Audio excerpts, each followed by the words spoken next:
السلام علیکم ورحمۃ اللہ وبرکاتہ۔ امید ہے سب خیریت ہوں گے۔ اللہ تعالیٰ کو ہمیشہ خوش اور آباد رکھے۔ اس بندے کی بات سنو بھائی، اس بندے کی بات پہ ضرور عمل کرو۔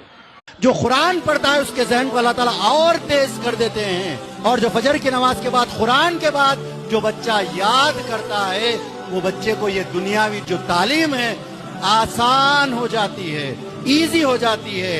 قرآن کہتا ہے محنت کرائیے بچوں کو، محنت میں ہی کامیابی ہے۔ قرآن اس کے بارے میں کہتا ہے وَأَن لَيْسَ لِلْإِنسَانِ إِلَّا مَا سَعَىٰ، اگر انسان کوشش کرے تو اللہ تعالیٰ کہہ رہے ہیں کہ ہم اس کو کامیابی دینے والے ہیں۔ چاہے کچھ بھی ہو جائے لیکن نماز نہیں چھوڑیں گے انشاءاللہ۔ میں بھی پڑھوں گا اور یہ دیکھنے والے ویڈیو وہ لوگ بھی پڑھیں گے انشاءاللہ۔ السلام علیکم ورحمۃ اللہ وبرکاتہ۔